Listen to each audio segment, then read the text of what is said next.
नमस्कार दोस्तों, आप देख रहे हैं सिटी स्पाइडी फेसबुक लाइव। मैं हूं दामिनी यादव। आज मेरे साथ बराबर में जो शख्स बैठे हैं, इससे पहले कि मैं आपको उनका नाम बताऊं, मैं उनके लिए कुछ कहना चाहती हूं। वो आए घर हमारे, खुदा की कुदरत है, कभी हम उनको और कभी अपने इस घर को देखते हैं। दोस्तों, मौजूद है हमारे साथ जाने माने बॉलीवुड एक्टर यशपाल शर्मा जी। नमस्कार शर्मा जी, बहुत बहुत स्वागत है आपका। वैसे आपको शर्मा जी कहते हुए बड़ा अजीब लग रहा है। एक स्क्रीन का इतना बड़ा विलेन और मैं कन्याकुमारी, कितना डरावना सा है ना। लेकिन असल में ये वो शख्स हैं जो रियल लाइफ पर भले ही विलेन के तौर पर नजर आते हों, लेकिन जिनकी असल जिंदगी रियल लाइफ के हीरो के तौर पर जीते हुए बीती है। दोस्तों, यशपाल शर्मा जी एक ऐसा नाम जो बॉलीवुड की चकाचौंध में जाकर गुम नहीं हुए, बल्कि जिन्हें उस आसमान की ऊंचाई से भी अपनी जड़ों की गहराई याद रही। और इस वक्त हमारे साथ उनका होने का मकसद है उनकी अपकमिंग फिल्म दादा लक्ष्मी। दोस्तों, मैं आपको बताना चाहूंगी कि दादा लक्ष्मी एक बहुत बड़े संगीतकार के जीवन पर है, लेकिन उनके बारे में हम ज्यादा जानेंगे सीधा यशपाल शर्मा जी से। यशपाल शर्मा जी, सबसे पहले तो आप ये बताइए कि बॉलीवुड में सिंह इज किंग, गंगा जल, अपहरण वैसी फिल्मों से निकलकर आपको ये अचानक हरियाणा की गलियां कैसे याद आ गई? देखिए, जो गलियां छूट चुकी थी वहां जाना तो है ही। कितनी भी ऊपर उड़ जाए पतंग, जब तक हाथ में डोर है ना तभी तक उड़ेगी। जैसे ही टूट गई डोर तो पतंग का कुछ पता नहीं। तो इसीलिए वो जो डोर है जमीन पे रहने की, वो बेस, वो जड़, वो नींव, वो बरगद की जो जड़ें हैं, वो मजबूत नहीं होंगी तो तब तक कुछ नहीं होगा। तो इसीलिए मैं सोच रहा था कि जैसे मराठी सिनेमा एकदम फ्लरिश किया है, पंजाबी सिनेमा एकदम फ्लरिश किया है, मलयालम, तमिल, इनकी तो बात ही अलग है, हरियाणवी सिनेमा क्यों फ्लरिश नहीं कर पा रहा है? अगर अच्छा सिनेमा बन भी गया बीच में कभी कभार, तो ऑडियंस क्यों नहीं मिल पा रही है? तो मुझे लगा कि मुझे बड़ी, सच बताऊं, Singh is king, rowdy Rathore जैसी फिल्में बड़ी बड़ी करके मुझे इतनी सेटिस्फेक्शन नहीं मिलती। मैंने जो ये रीजनल फिल्में की इस बीच, आसामी भी की मैंने, तेलुगु भी की, गुजराती भी की, उड़िया भी की, भोजपुरी भी की, पंजाबी भी की, ये फिल्मों में मुझे सेटिस्फेक्शन ज़्यादा मिलती थी। तो मुझे लगा हरियाणा में भी ऐसा कुछ करना चाहिए। यशपाल जी, हम मतलब दादा लक्ष्मी की बातें कर रहे हैं, हमारे बात में बार बार दादा लक्ष्मी का जिक्र आ रहा है, लेकिन हमारे व्यूअर्स सबसे पहले ये भी तो जानना चाहेंगे कि ये दादा लक्ष्मी हैं कौन? ये Dada Lakshmi the musical journey of Pandit Lakshmichand पूरा नाम है इस फिल्म का। म्यूजिकल जर्नी, क्योंकि वो एक फोक आर्टिस्ट थे और मेरे ख्याल से उनका कोई सानी नहीं है। और जो फोक थिएटर है, फोक म्यूजिक है, जो फोक सिंगिंग है, सॉन्ग है, जो उसका जो father of that folk theatre आप कह सकते हैं उनको, क्योंकि उन्होंने उसको एकदम ऐसे ले आए थे। क्योंकि तब तक कुछ भी इतना वो नहीं था, लेकिन उतना नहीं था जितना इन्होंने एस्टेब्लिश किया पंडित लक्ष्मीचंद ने। और इनको 1903 में पैदा हुए, 1945 में मर गए, मतलब सिर्फ 42 साल की उम्र में मर गए। इतनी कम उम्र में मरने के बावजूद इनको सुनने के लिए, इनका डांस देखने के लिए, इनका गायकी सुनने के लिए, इनकी एक्टिंग देखने के लिए 40-40, 50-50 कोस से लोग पैदल या बैलगाड़ियों पर आते थे। तो ये अपने आप में एक बहुत ही, और इतने कठोर थे, इतने कठिन थे काम करने में कि छड़ी रखते थे, मारते थे अगर कोई आलस करता था या कोई गलती करता था। क्यों? इनके साथ कोई टिकता नहीं था जी। जो टिक गया वो कभी गया नहीं। अब देखिए, मतलब दादा लक्ष्मी के बारे में ये पॉइंट्स जो हमें जानने को मिला है, इससे ये बात कितनी पुख्ता होती है कि जिंदगी में पल कितने हैं ये मायने नहीं रखते, पलों में जिंदगी कितनी है, असल अहमियत इस बात की है। तो इतनी कम उम्र में जिन्होंने संगीत को एक ऐसा सेवा भाव दिया, संगीत को एक ऐसा मकाम दिया जो आज तक अपनी मिसाल आप है। हम चाहेंगे यशपाल जी कि आप उनकी जो ये संगीत की यात्रा है, इसके बारे में थोड़ा और बताएं कि संगीत में ऐसा क्या योगदान दिया, कौन सी रागनियां बनाई, ऐसा क्या किया जो आज तक हरियाणा का संगीत उनके प्रति कृतज्ञ है। नहीं, उन्होंने एक तो जैसे आपने सॉन्ग का जिक्र किया। हाँ, पहले ना वो शुरू में जो सॉन्ग करते थे या वो करते थे, वो श्रृंगार रस के थे, थोड़े से, जिसको उस वक्त वल्गर बोलते थे। अच्छा। बड़े बूढ़े, हाँ, कि ये प्रेम कहानियां या ये दिखाता है, ये दिखाता है, ये चीप डांस है, फलाना है। तो इनका इतना नाम ऐसा सही नहीं था पॉजिटिव। एक दिन क्या हुआ था, बाजे भगत एक काफी आध्यात्मिक गाते थे, उनकी स्टेज पे ये खड़े थे, तो किसी ने बोला कि लक्ष्मी दादा लक्ष्मी का एक गाना।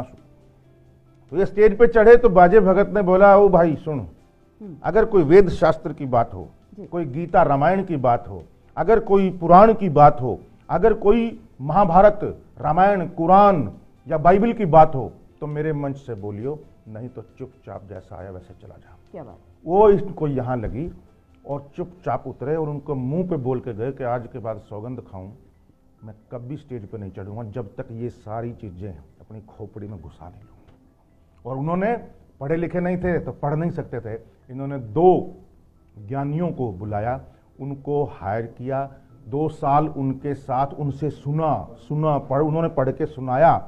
और आज मेरे ख्याल वन ऑफ द बेस्ट, क्या मतलब, उनको शेक्सपियर कहा जाता है, उनको कबीरदास कहा जाता है, उनको सांग सम्राट कहा जाता है, भविष्यवक्ता कहा जाता है, गंधर्व पुरुष कहा जाता है, उनके बहुत सारे नाम, उनके सूर्य कवि कहा जाता है, बहुत सारे नाम हैं उनके जो उनसे उपाधि मिली है उनको। तो मुझे लगता है कि उन्होंने कुछ भविष्यवाणियां भी की। अच्छा। कि आज से 100 साल बाद क्या होगा, और जो इस वक्त हो रहा है वो सब वो 100 साल पहले बता चुके थे। हाँ, भविष्यवाणियां तो वही हैं जो भविष्य का आईना दिखा देती हैं। वैसे यहाँ पर मेरे जहन में यशपाल जी एक सवाल आ रहा है। अभी हाल फिलहाल हमने देखा था, जैसे सुल्तान है, दंगल है, तनु वेड्स मनु है, ये सब ऐसी हैं जो क्षेत्रीय आधार तो लिए थी लेकिन बनी हिंदी में, इसकी वजह से इनकी कमर्शियल रीच बहुत दूर तक रही। तो ये ख्याल क्या आपके जहन में नहीं आया कि आप दादा लक्ष्मी को बजाय हरियाणवी भाषा में बनाने के अगर उसको हिंदी में बनाते तो उसकी कमर्शियल सक्सेस ज्यादा होती? अन्याय है बिल्कुल अन्याय है। जिसने हरियाणवी में लिखा, हरियाणवी में जिया, हरियाणवी में रहे, मैं लोकल टू ग्लोबल जाना चाहता हूँ। मुझे सिर्फ बॉलीवुड में पैसा नहीं कमाना, मैं चाहता हूँ कि अमेरिका में भी देखी जाए फिल्म, और फ्रांस से तो ऑफर आया है, फ्रेंच डायरेक्टर प्रोड्यूसर ने बोला है कि फ्रेंच, जर्मन, इटालियन में मैं इसके सब टाइटल्स करवाना चाहता हूँ ताकि यूरोप में रिलीज कर सकूँ। तो बहुत उन्होंने देखा अभी फेस्टिवल, राजस्थान फिल्म फेस्टिवल में, तो वो कायल हो गए इस फिल्म के, और बहुत ऐसे रिएक्शन आए कि ये सिर्फ हरियाणवी सिनेमा की धारा नहीं, ये पूरे हिंदी सिनेमा की धारा भी चेंज कर सकती है, इतनी ताकत है इस फिल्म के अंदर। क्या बात है। और वाकई में क्योंकि मैंने बनाई है या मैं डायरेक्टर हूं, हमारी फिल्म है, मैं इसलिए नहीं बोल रहा हूं, मैं वाकई में ऐसा ही सिनेमा बनाना चाहता था जो मन का हो। मैं राउडी राठौड़ कर लूं, सिंह इज किंग कर लूं, ट्यूबलाइट कर लूं, सलमान खान, आमिर खान, सबके साथ काम कर लिया, लेकिन मुझे कभी सेटिस्फेक्शन नहीं मिली। मुझे लगा कि मैं ऐसा क्या करना चाहिए, क्यों मैं आसामी फिल्म करके आया मुझे सेटिस्फेक्शन मिली, क्यों मैं पंजाबी फिल्म की मुझे सेटिस्फेक्शन मिली। मतलब इसका मतलब हरियाणा में बहुत मुश्किल है, बंजर जमीन है, बहुत कम, पगड़ी सतरंगी, लाडो सांझी, बहुरानी, या कुछ फिल्में हैं, जर जरूर जमीन, चंद्रावल, ये जिनका मैं नाम ले सकता हूं। बाकी कहाँ है, इतने 52 साल से कहाँ बन रहा है, क्या है सिनेमा। और आज अगर केरला में चले जाओ और किसी मलयालम आदमी से पूछ लो कि हरियाणवी सिनेमा का कुछ पता है, तो किसी को कुछ नहीं पता है, ये मैं गारंटी से बोलता हूं।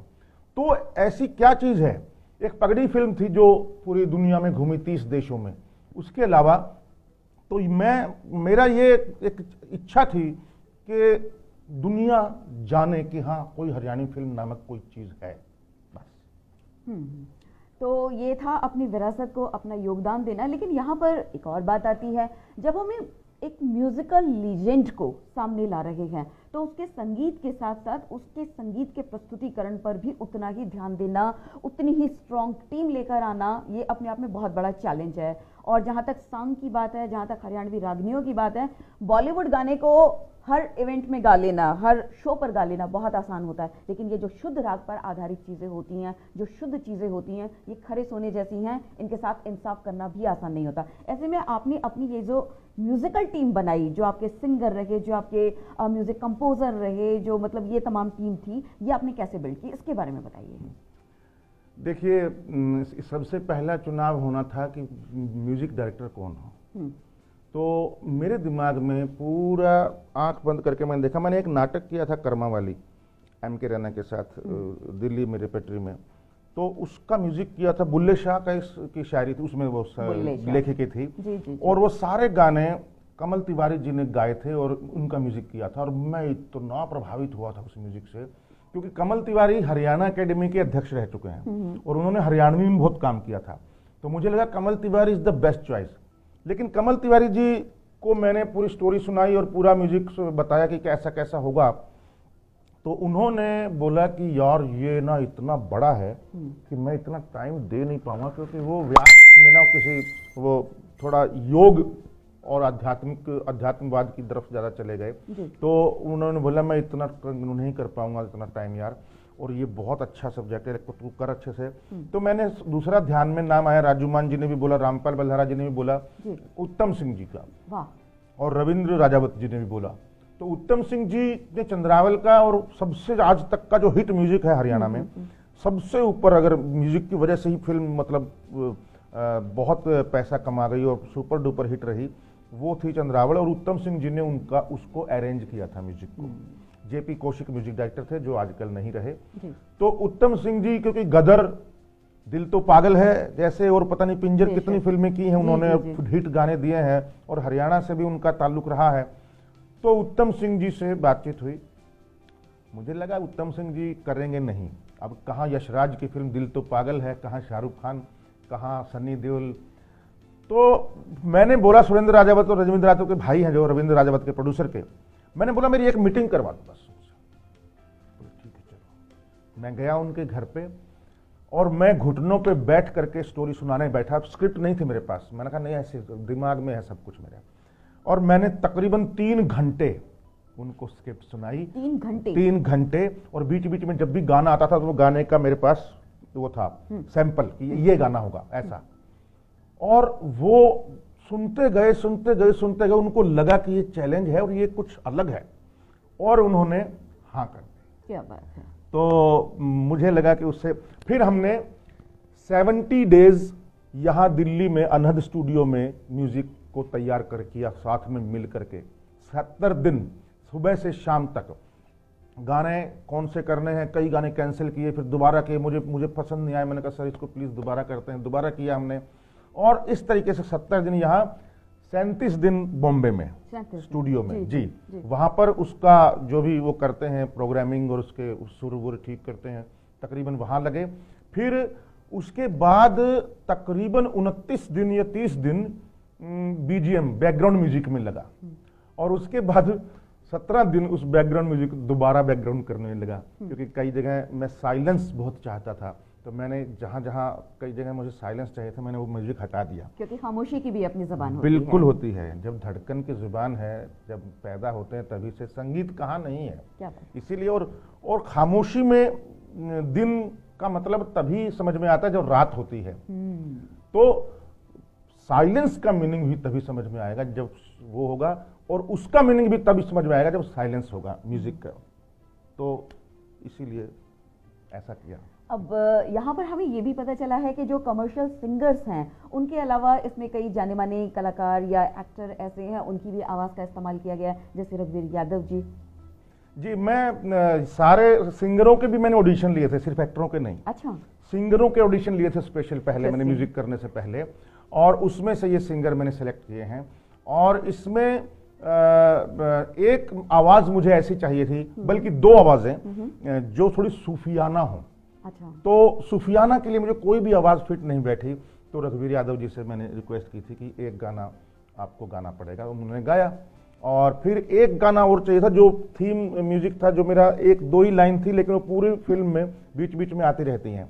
चलो उस देश में जहां संगीत हो, ना हो द्वेष कलेश और भाईचारा हो। ये जो है इसका थीम है कि आज आर्ट के फील्ड में कम से कम हमको ये मत करो, एक दूसरे की बैक बाइटिंग मत करो। आर्ट का फील्ड तो रहने दो, नेताओं को करने दो, उसको करने दो, उसको करने दो, लेकिन आर्ट को प्योर रखो, प्योर रखो। किसी के पेट पे लात मत मारो, किसी को मतलब उसमें गलत चीजें मत करो, आर्ट को प्योर ही रहने दो। इसका मतलब ये है कि चलो उस देश में जहां संगीत हो, ना हो द्वेष कलेश और भाईचारा हो।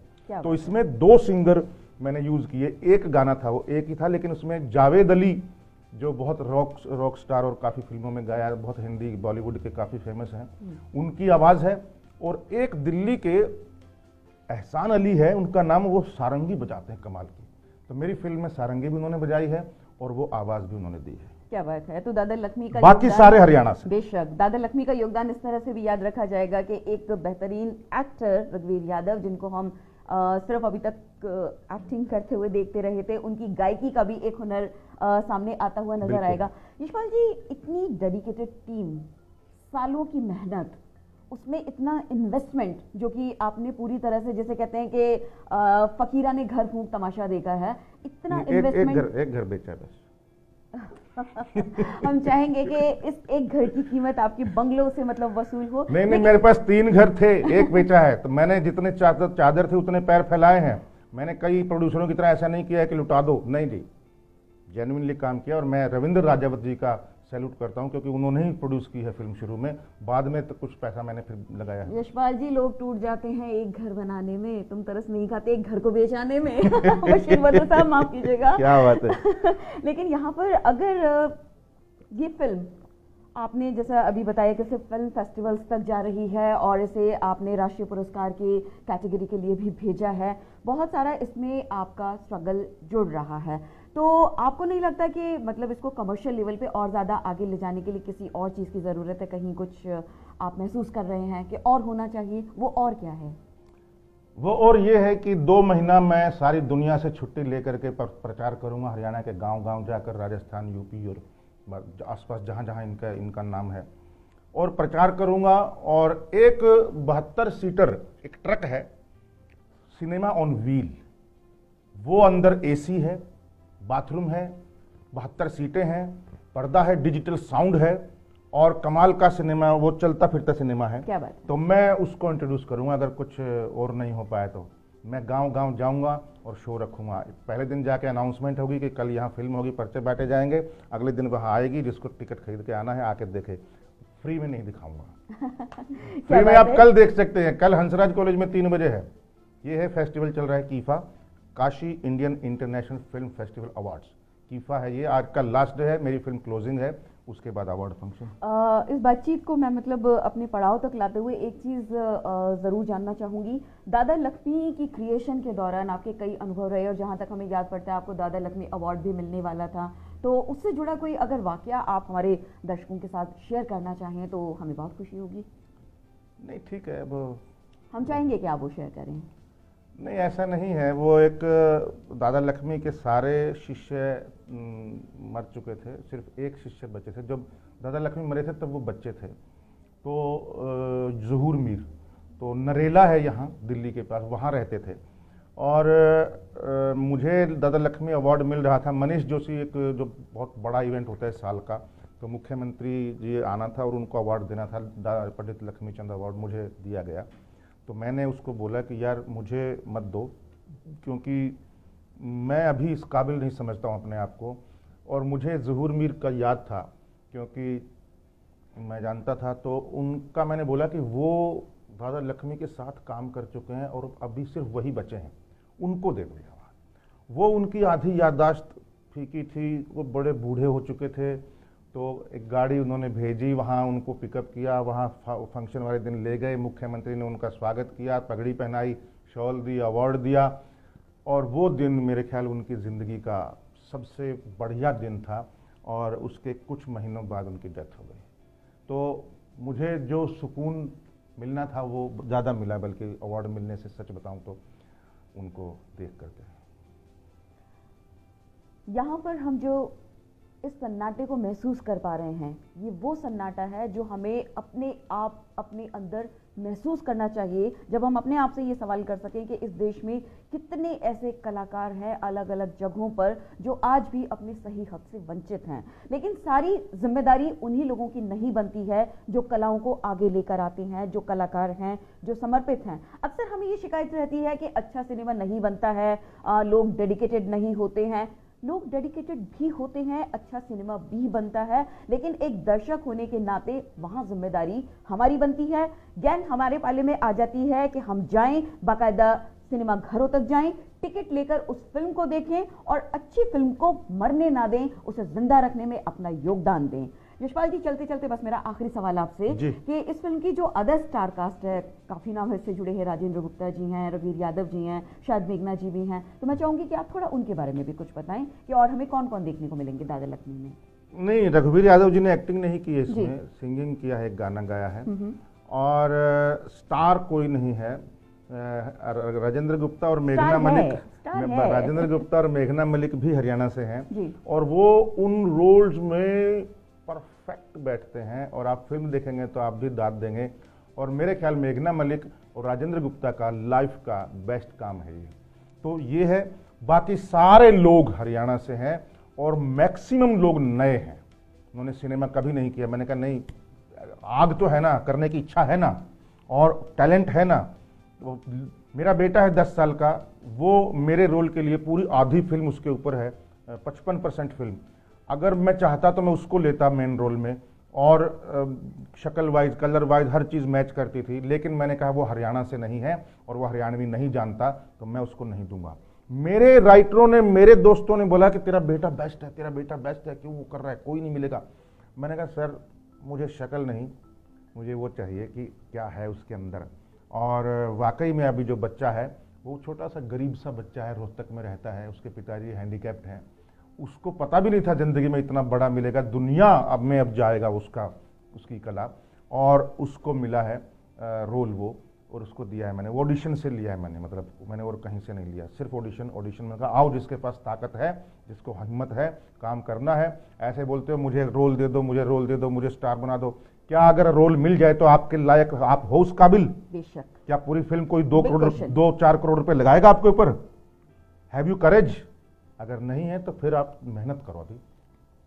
क्या बात है यशपाल शर्मा जी, कई बार ऐसा होता है कि मुलाकातें छोटी होती हैं और बातें इतनी लंबी होती हैं कि जिनकी उम्र बहुत लंबी होती है।